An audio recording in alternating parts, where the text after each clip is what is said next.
Hello students, PC study point में एक बार फिर से आपका हार्दिक अभिनंदन है। यहाँ पर अपन फिजिक्स और केमिस्ट्री की स्टडी करते हैं और मैं आपको केमिस्ट्री के अंतर्गत अभी तक कुल मिलाकर के सॉल्यूशन, इसके अलावा केमिकल काइनेटिक्स, इलेक्ट्रोकेमिस्ट्री और सरफेस केमिस्ट्री यानी 4 चैप्टर अपन यहाँ पर पढ़ चुके हैं अभी तक। आज अपन नया चैप्टर स्टार्ट करना जा रहे हैं।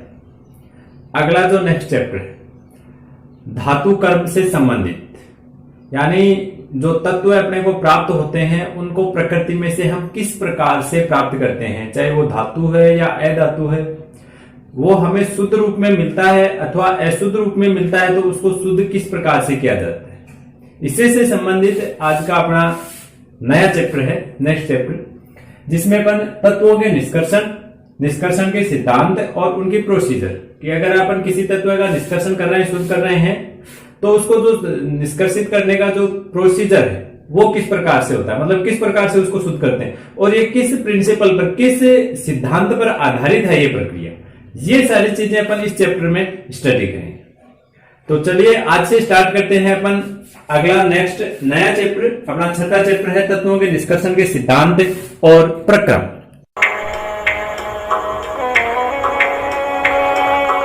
यदि अपन तत्वों की बात करें, एलिमेंट्स की बात करें, तो मोस्टली अपन एलिमेंट्स को 3 भागों में डिवाइड करते हैं। जो तत्व हैं उनको अपन बांटते हैं 3 भागों में। नंबर 1 धातु, नंबर 2 अधातु और नंबर 3 उपधातु। नॉर्मली आप 9th क्लास से पढ़ते आ रहे हैं, सभी जानते होंगे। धातुओं में धातुओं के गुण होते हैं, जैसे आघातवर्ती होती हैं, तन्य होती हैं, सुचालक होती हैं। धातुओं से अपोजिट गुण होते हैं अधातुओं में। और उपधातुओं में धातु और अधातु दोनों के मिक्सअप गुण होते हैं। टोटल 3 भागों में अपन इनको डिवाइड करते हैं। जो तत्व भूगर्भ में या भूप्रकृति में पाए जाते हैं, भूप्रकृति में जो तत्व पाए जाते हैं उनमें सबसे ज्यादा मात्रा में धातुएं पाई जाती हैं। जो शुद्ध रूप में या अशुद्ध रूप में, जिस रूप में भी पाए जाते हैं, उसमें सबसे ज्यादा रूप से धातुएं पाई जाती हैं। और धातुओं में भी सबसे ज्यादा मात्रा में जो धातु पाई जाती है वो है एल्यूमिनियम। 8% से भी अबव भूप्रकृति में 8% से अधिक मात्रा में एल्यूमिनियम धातु पाई जाती है। और दूसरा नंबर है आयरन का। सबसे ज्यादा धातु पाई जाती है एल्यूमिनियम, लगभग 8.3% पाई जाती है, और आयरन पाई जाती है लगभग 5.1%। भूप्रकृति में इनकी मात्रा ही सबसे ज्यादा इस क्रम में। फिर इसके अलावा अदर धातुएं आ जाती है, जैसे इसके बाद में फिर कैल्शियम आ जाती है, फिर और अदर धातुएं। ये जो धातुएं या अधातुएं हैं, इनकी उपलब्धता किस रूप में होगी अपने को, प्रकृति में ये अपने को किस रूप में उपलब्ध होती है? तो प्रकृति में ये दोनों प्रकार से अपने को उपलब्ध होती है। कुछ मुक्त अवस्था में और कुछ संयुक्त अवस्था में। मुक्त का मतलब अपने को कोई भी तत्व या धातु है वो शुद्ध अवस्था में ही मिल जाए। जैसे उत्कृष्ट गैसें, जैसे हीलियम है, नियोन है, आर्गन है, उत्कृष्ट गैसें हैं, ये अपने को प्रकृति में शुद्ध अवस्था से प्राप्त होती है। इसके अलावा जो कम क्रियाशील धातुएं हैं, जैसे प्लेटिनम है, गोल्ड है, ये भी कुछ मात्रा में अपने को संयुक्त रूप में न प्राप्त होकर के शुद्ध रूप में ही प्राप्त होती है। इसके अलावा अधिकांशतः जितने भी तत्व हैं वो वायुमंडल में नमी, ऑक्सीजन और कार्बन डाइऑक्साइड से क्रिया करके और अपने यौगिकों में चेंज हो जाते हैं। शुद्ध अवस्था में कभी नहीं रह पाते हैं, बल्कि इनसे रिएक्शन करके अपना यौगिकों में बदल जाते हैं। तो जब अपने को वो तत्व प्राप्त करना है तो उस यौगिक में से अपने को उस तत्व को वापस निष्कर्षित करना पड़ेगा, उस यौगिक में से अपने को वापस उसे शुद्ध करना पड़ता है। तो इन्हें अपन भूगर्भ से खनिज के रूप में प्राप्त करते हैं। खनन के द्वारा जो प्राप्त करते हैं खनिज, आप सभी जानते हैं, खनन के द्वारा जो पदार्थ प्राप्त होते हैं उनको खनिज कहते हैं। एक होता है अयस्क। जैसे अपन ने भूगर्भ से कुछ पदार्थ, मान लीजिए खनिज पदार्थ प्राप्त की, और उसमें मान लीजिए जैसे कॉपर धातु का खनिज है, उसमें कॉपर जो धातु है उसकी मात्रा ज्यादा है, तो अपन क्या करेंगे, उसमें से कॉपर धातु को शुद्ध करेंगे। अगर उसमें कॉपर धातु की मात्रा इतनी अधिक है कि उसमें से कॉपर धातु को शुद्ध करना अपने लिए लाभप्रद है, तो उस खनिज को अपन अयस्क कहेंगे। जैसे मान लो भूगर्भ से खोद करके आपने 2 खनिज निकाले, ये 2 खनिज आपने भूगर्भ से खोद करके निकाले, दोनों में कॉपर धातु है। एक में से जब अपन कॉपर धातु को शुद्ध करते हैं तो इसमें अपने को कॉपर धातु कम प्राप्त होती है और लागत मान लीजिए ज्यादा आती है। जितनी कॉपर धातु प्राप्त हुई उसकी कीमत से 2 गुना अपने लागत आ रही है।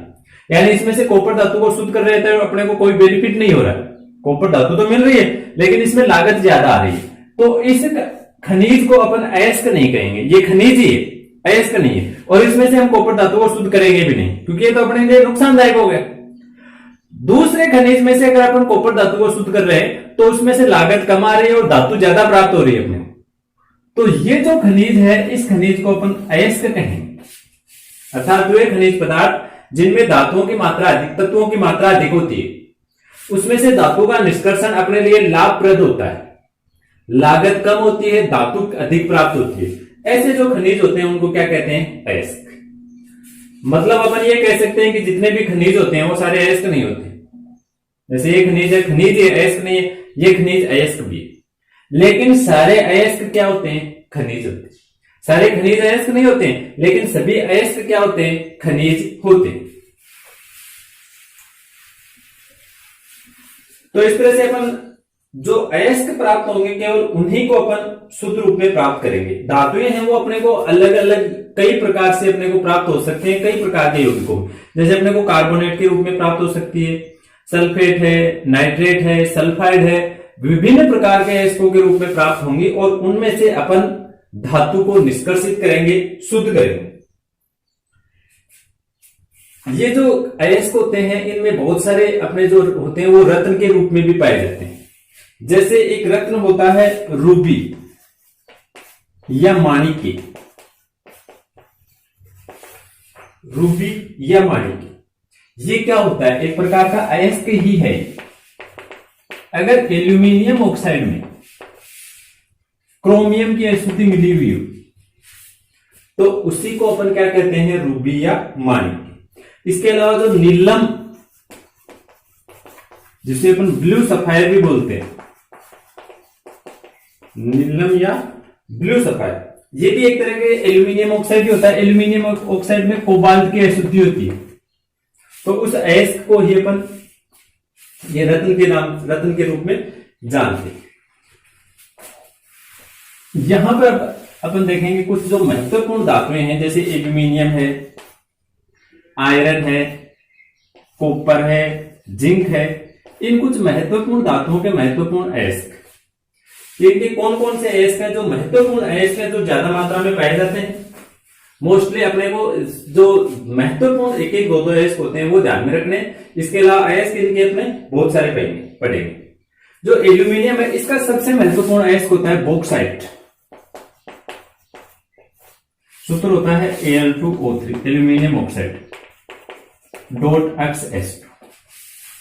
एल्यूमिनियम का सबसे महत्वपूर्ण सूत्र है बॉक्साइट, एल्यूमिनियम ऑक्साइड .X(H2), या आप लिख सकते हैं .2H2 लिख सकते हैं, ठीक है बात, सबसे महत्वपूर्ण। इसके अलावा अयस्क बहुत सारे होते हैं एल्यूमिनियम में, जैसे क्रायोलाइट है, फेल्सपार है, बहुत सारे अयस्क होते हैं, ये भी अभी अपन देखेंगे सारे। लेकिन एल्यूमिनियम का जो सबसे महत्वपूर्ण अयस्क है वो क्या है? बॉक्साइट है। इसके अलावा आयरन, आयरन के जो महत्वपूर्ण अयस्क हैं उनमें से सबसे महत्वपूर्ण अयस्क होता है लाल हेमेटाइट, हेमेटाइट लाल। और इसके अलावा एक दूसरा होता है लिमोनाइट। दोनों ही आयरन के ऑक्साइड होते हैं Fe2O3। हेमेटाइट लाल का सूत्र होता है Fe2O3 और लिमोनाइट का सूत्र होता है Fe2O3 .H2, या आप इसको फिर ऐसे लिख सकते हैं Fe2O3 3H2 डबल करके, इस तरह से। आयरन के महत्वपूर्ण ऑक्साइड में से ये। इसके अलावा कॉपर, कॉपर का जो सबसे महत्वपूर्ण अयस्क है वो है कॉपर पाइराइट, कॉपर पाइराइट सबसे महत्वपूर्ण अयस्क है ये कॉपर, जिसमें कॉपर के अलावा आयरन धातु भी पाई जाती है। फॉर्मूला होता है CuFeS2। कॉपर और आयरन दोनों का सल्फाइड होता है ये मिक्सर, लेकिन इसमें कॉपर की मात्रा ज्यादा होती है तो इसमें से हमेशा ध्यान रखिए कॉपर धातु को शुद्ध किया जाता है। आयरन की मात्रा कम होती है। आयरन आप एक तरह से ये मान सकते हैं कि अशुद्धि के रूप में है, यहां पर कॉपर की मात्रा अधिक होती है। अगर अकेले कॉपर का सल्फाइड है तो इसको अपन बोलते हैं कॉपर ग्लांस, इस अयस्क का नाम होता है कॉपर ग्लास। इसके अलावा जिंक, जिंक का एक महत्वपूर्ण सूत्र होता है zinc blende, zinc blende, zinc sulphide को बोलते हैं जिंक ब्लेंड, ZnS। इसके अलावा जो जिंक ऑक्साइड होता है उसे जिंकाइट बोलते हैं, जिंकाइट, Zn। ये जिंक के महत्वपूर्ण ऑक्साइड। इसके अलावा और भी कुछ महत्वपूर्ण ऑक्साइड है, अभी आप देखेंगे अपनी स्क्रीन पर आएंगे तो आप उनका स्क्रीनशॉट लेकर के उनको भी देख सकते हैं। नॉर्मली आपको सारे ध्यान में रखना है, लेकिन ये जो मैंने आपको मेन अयस्क बताए ये तो आपको पूरे चैप्टर में बार बार काम में आएंगे। जैसे मैं कहूंगा कि अपन एल्यूमिनियम का अयस्क ले रहे हैं तो एल्यूमिनियम का अपन केवल वही अयस्क लेंगे Al2O3.2H2, बार बार अपन बॉक्साइट अयस्क ही लेंगे। जैसे मैं कहूंगा कि कॉपर का अयस्क ले रहे हैं तो अपन बार बार यही अयस्क लेंगे, कॉपर पायराइट CuFeS2। कॉपर को शुद्ध करेंगे तो इसी से शुद्ध करने की प्रोसीजर पढ़ेंगे। तो इनके जो महत्वपूर्ण एक एक दो अयस्क हैं वो आपको मोस्टली ध्यान में रखने हैं। फिर इसके अलावा बाकी के जो और भी अदर हैं उनको भी अपन देखेंगे, उनको भी आप नॉर्मली ध्यान में रखिए कि इन धातुओं के और अदर कौन से अयस्क हैं जो मोस्टली पाए जाते हैं, वो देखिए अभी आपको अपनी स्क्रीन पर दिखाई देंगे। तो ये देखिए एल्यूमिनियम के कुछ महत्वपूर्ण अयस्क जो कि आपको स्क्रीन पर दिखाई दे रहे हैं। जैसे बॉक्साइट है, अभी हमने देखा एल्यूमिनियम का महत्वपूर्ण अयस्क। इसके अलावा फेल्सपार है, फिर क्रायोलाइट, ये एल्यूमिनियम का एक इम्पोर्टेंट अयस्क है जो आगे भी अपने काम में आएगा। और फिर इसके अलावा केनिलाइट, जिसे क्ले भी बोलते हैं अपन, डायस्पोर है, अब्रक, और इसके अलावा कॉर्मंड, एल्यूमिनियम का ऑक्साइड ही है, जलयोजित नहीं है। बॉक्साइट और कॉर्मंड में बस ये डिफरेंट है कि बॉक्साइट जलयोजित ऑक्साइड है और कॉर्मंड है ये जलयोजित ऑक्साइड नहीं है। फिर उसके बाद में देखिए ये आयरन के यानी लोहे के कुछ महत्वपूर्ण अयस्क हैं। जैसे हेमेटाइट, हेमेटाइट ये लाल कलर का होता है इसलिए इसको हेमेटाइट लाल बोलते हैं। इसके अलावा लिमोनाइट, ये भूरे कलर का होता है इसलिए इसको भूरा हेमेटाइट भी बोल सकते हैं अपन। फिर जैसे मैग्नेटाइट है, इसके अलावा सेडेराइट और आयरन पायराइट, आयरन का जो सल्फाइड है इसको आयरन पायराइट के नाम से जाना जाता है। आयरन के बाद में आगे देखिए कॉपर के महत्वपूर्ण अयस्क, कॉपर पायराइट कॉपर का महत्वपूर्ण अयस्क है। कॉपर और आयरन का सल्फाइड जिसे कॉपर पायराइट के नाम से जानते हैं। फिर केवल अकेले कॉपर का सल्फाइड जिसे कॉपर ग्लांस बोलते हैं। फिर इसके अलावा रूबी कॉपर या जिसे क्यूपराइट भी बोलते हैं, मेकालाइट, और इसके अलावा एजुराइट, ये कॉपर के कुछ इंपॉर्टेंट अयस्क। और कॉपर के बाद में एंड में ये देखिए जिंक के महत्वपूर्ण अयस्क हैं कुछ, जिंक सल्फाइड जिसे जिंक ब्लेंड या स्पेरेलाइट भी बोलते हैं। फिर इसके अलावा जिंकाइट है, केलामाइन, इसके अलावा विलेमाइट है, और इसके अलावा फ्रेंगलिनाइट, ये जिंक के कुछ इंपॉर्टेंट अयस्क। तो ये कुछ महत्वपूर्ण अयस्क जो हमने देखे महत्वपूर्ण धातुओं की। आज के वीडियो को अंत तक देखने के लिए आप सभी का बहुत बहुत धन्यवाद। Thank you.